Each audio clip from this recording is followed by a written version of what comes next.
हरिद्वार जाके आजमा लो जिसका दिल चाहे।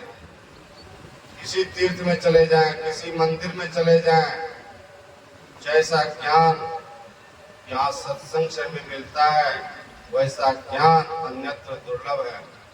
इसलिए हमें सत्संग करने की सलाह संत महापुरुषों ने दी है और यही बात वेद भगवान कह रहे हैं।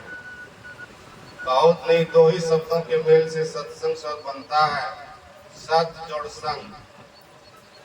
सत किसको कहते हैं? हम आंख से जो भी चीज देखते हैं वह सत्य नहीं है। अपने शरीर को देखते हैं और शरीर को पा करके हम आप पूरे नहीं समाते। यह शरीर भी पंच तत्वों से बना है और एक दिन पंच तत्वों में विलीन हो जाता है। यह शरीर नश्वर है, क्षणभंगुर है।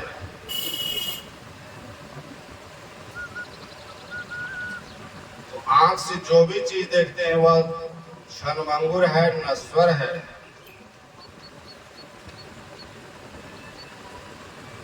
जो आंख से नहीं देखते हैं, क्या नहीं देखते हैं? परम गुरु परमात्मा को नहीं देखते हैं।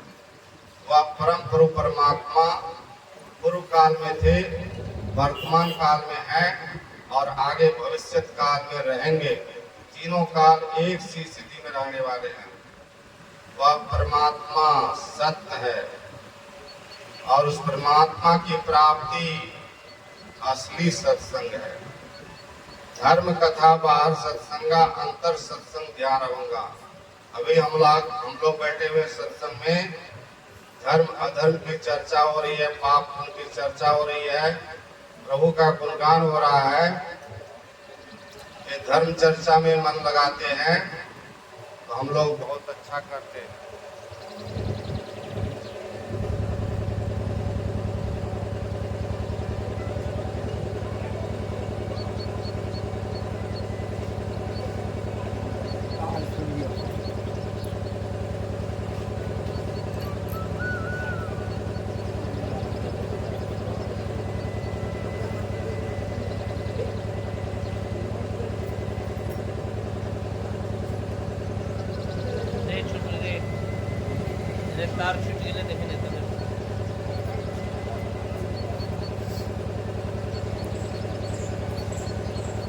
धर्म कथा बाहर सत्संगा, अंतर सत्संग ध्यान अभंगा। बाहरी सत्संग में अभी हम लोग बैठे हुए हैं।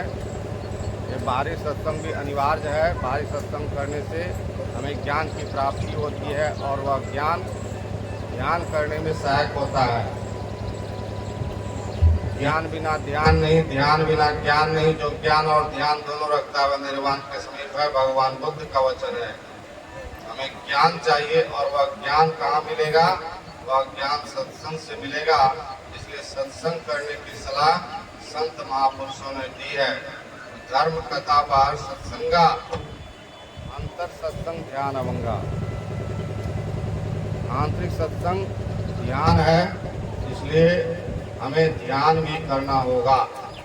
गुरु महाराज का आदेश है कि सत्संग नित्य और ध्यान नित्य रहिए, कर संलग्न हो।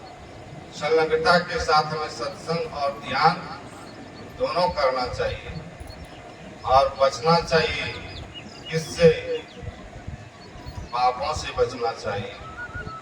झूठ बोलना, चोरी करना, नशाओं का सेवन करना, व्यभिचार करना, हिंसा करनी, ये जो पंच महापाप बतलाए गए हैं इनसे बचने का प्रयास करना चाहिए। जो पंच पापों का शिकार बना रहेगा वह इस भक्ति के मार्ग पर एक कदम भी आगे नहीं बढ़ सकता है। इस मार्ग में सदाचार पालन करने की आवश्यकता है। जो झूठ नहीं बोलेगा, चोरी नहीं करेगा, नशाओं का सेवन नहीं करेगा, व्यभिचार नहीं करेगा, हिंसा नहीं करेगा, उसे ही सदाचारी कहेंगे। और जो सदाचारी होंगे, चतुर्दिक पूरब पश्चिम उत्तर दक्षिण चारों दिशाओं में उसे ख्याति मिलेगी, उसे जस मिलेगा, उसे सम्मान मिलेगा। ऐसे सदाचारी, ऐसे पुण्यात्मा हम आपके आराध्य देव थे। आज वो नहीं है, लेकिन मर करके भी अमर हैं। हम लोग जयंती में नारा लगाते हैं, 22 मई को जयंती है। हम लोग गुरु भक्त हैं, इस बात का ख्याल रखेंगे। अगल बगल में जहाँ कहीं भी सत्संग मंदिर हो तो सत्संग मंदिर में या 10 आदमी जहाँ एकत्र होकर के गुरु भक्ति कर रहे हैं, जयंती मना रहे हैं, वहां जाकर के इस पर्व को, इस त्योहार को मनाने का प्रयास करेंगे। तो गुरु महाराज आज नहीं है, लेकिन मर करके भी अमर है। इसलिए हम लोग नारा लगाते हैं, जब तक जग में चांद सितारे, अमर रहे गुरुदेव हमारे। ये पृथ्वी, ये गगन, ये आकाश में चंद्रमा, सूर्य, तारे जब तक रहेंगे तब तक उनका नाम रहेगा। वैसे गुरु महाराज हम आपके आराध्य देव थे, हम आप उसको साधारण मानव की तरह बर्ताव नहीं करें। ये भगवान से भी ऊंचे दर्जे के महामानव है। भगवान श्री राम अपने से विशेष संत का दर्जा देते हैं और ये पहुंचे हुए संत थे, इसलिए उनके प्रति श्रद्धा होनी चाहिए, विश्वास होनी चाहिए।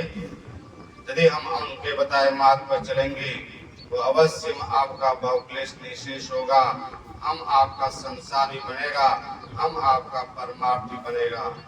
ये चंद शब्द आप लोगों की सेवा में रखा। हम लोगों के बीच कुछ बात बाबा मंत्रासीन हो चुके हैं, मैं विशेष समय लेना नहीं चाहता, समय भी अधिक हो रहा है, इसलिए बाबा से ही सुनेंगे। श्री सद्गुरु महाराज की जय।